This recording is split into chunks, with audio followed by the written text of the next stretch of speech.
Good evening, my fellow citizens.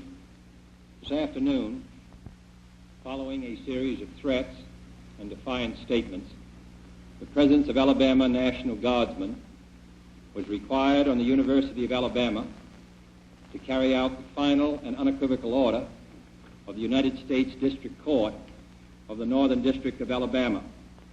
That order called for the admission of two clearly qualified young Alabama residents who happened to have been born Negro. That they were admitted peacefully on the campus is due in good measure to the conduct of the students at the University of Alabama, who met their responsibilities in a constructive way. I hope that every American, regardless of where he lives, will stop and examine his conscience about this and other related incidents. This nation was founded by men of many nations and backgrounds. It was founded on the principle that all men are created equal, and that the rights of every man are diminished when the rights of one man are threatened. Today we are committed to a worldwide struggle to promote and protect the rights of all who wish to be free. And when Americans are sent to Vietnam or West Berlin, we do not ask for whites only. It ought to be possible, therefore, for American students of any color to attend any public institution they select without having to be backed up by troops. It ought to be possible for American consumers of any color to receive equal service in places of public accommodation, such as hotels and restaurants and theaters and retail stores, without being forced to resort to demonstrations in the street. And it ought to be possible for American citizens of any color to register and to vote in a free election without interference or fear of reprisal.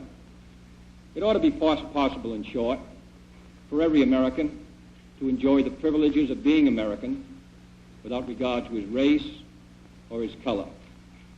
In short, every American ought to have the right to be treated as he would wish to be treated, as one would wish his children to be treated. But this is not the case. The Negro baby born in America today, regardless of the section of the state in which he is born, has about one-half as much chance of completing a high school as a white baby, born in the same place on the same day. One-third as much chance of completing college. One-third as much chance of becoming a professional man. Twice as much chance of becoming unemployed. About 1/7 as much chance of earning $10,000 a year. A life expectancy which is 7 years shorter, and the prospects of earning only half as much. This is not a sectional issue. Difficulties over segregation and discrimination exist in every city, in every state of the Union, producing in many cities a rising tide of discontent that threatens the public safety. Nor is this a partisan issue. In a time of domestic crisis, men of goodwill and generosity should be able to unite regardless of party or politics. This is not even a legal or legislative issue alone. It is better to settle these matters in the courts than on the streets, and new laws are needed at every level. But law alone cannot make men see right. We are confronted primarily with a moral issue. It is as old as the Scriptures and is as clear as the American Constitution. The heart of the question is whether all Americans are to be afforded equal rights and equal opportunities, whether we are going to treat our fellow Americans as we want to be treated. If an American, because his skin is dark, cannot eat lunch in a restaurant open to the public, if he cannot send his children to the best public school available, if he cannot vote for the public officials who represent him, if, in short, he cannot enjoy the full and free life which all of us want, then who among us would be content to have the color of his skin changed and stand in his place? Who among us would then be content with the counsels of patience and delay? 100 years of delay have passed since President Lincoln freed the slaves, yet their heirs, their grandsons, are not fully free. They are not yet freed from the bonds of injustice. They are not yet freed from social and economic oppression. And this nation, for all its hopes and all its boasts, will not be fully free until all its citizens are free. We preach freedom around the world, and we mean it. And we cherish our freedom here at home. But are we to say to the world, and much more importantly, to each other, that this is a land of the free, except for the Negroes? That we have no second-class citizens, except Negroes? That we have no class or caste system, no ghettos, no master race, except with respect to Negroes? Now the time has come for this nation to fulfill its promise. The events in Birmingham and elsewhere have so increased the cries for equality that no city or state or legislative body can prudently choose to ignore them. The fires of frustration and discord are burning in every city, north and south. Where legal remedies are not at hand, redress is sought in the streets, in demonstrations, parades, and protests, which create tensions and threaten violence and threaten lives. We face, therefore, a moral crisis as a country and a people. It cannot be met by repressive police action. It cannot be left to increase demonstrations in the streets. It cannot be quieted by token moves or talk. It is a time to act in the Congress, in your state and local legislative body, and above all, in all of our daily lives.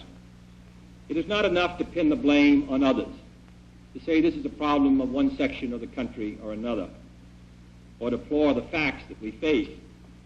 A great change is at hand, and our task, our obligation, is to make that revolution, that change, peaceful and constructive for all. Those who do nothing are inviting shame as well as violence.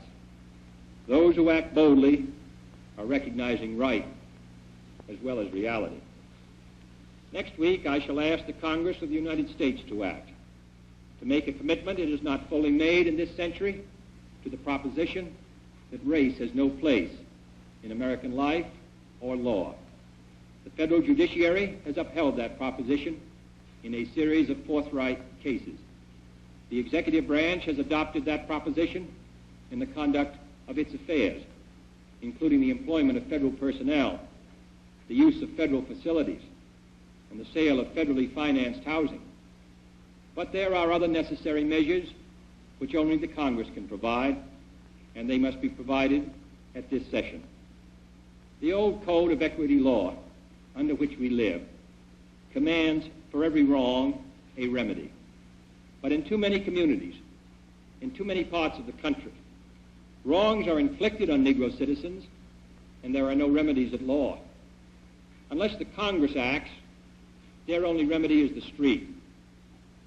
I am therefore asking the Congress to enact legislation giving all Americans the right to be served in facilities which are open to the public: hotels, restaurants, theaters, retail stores, and similar establishments. This seems to me to be an elementary right. Its denial is an arbitrary indignity that no American in 1963 should have to endure, but many do. I recently met with scores of business leaders, urging them to take voluntary action to end this discrimination. And I've been encouraged by their response. And in the last 2 weeks, over 75 cities have seen progress made in desegregating these kinds of facilities. But many are unwilling to act alone. And for this reason, nationwide legislation is needed if we are to move this problem from the streets to the courts. I'm also asking Congress to authorize the federal government to participate more fully in lawsuits designed to end segregation in public education.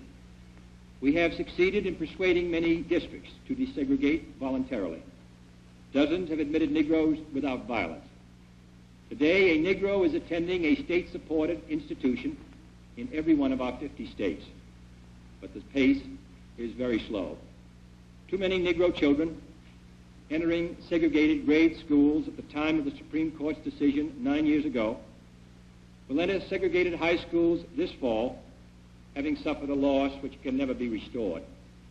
The lack of an adequate education denies the Negro a chance to get a decent job.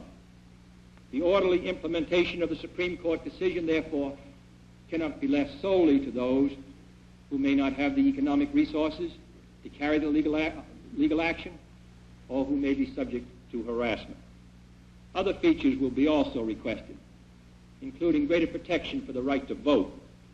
But legislation, I repeat, cannot solve this problem alone. It must be solved in the homes of every American, in every community across our country. In this respect, I want to pay tribute to those citizens, North and South, who've been working in their communities to make life better for all.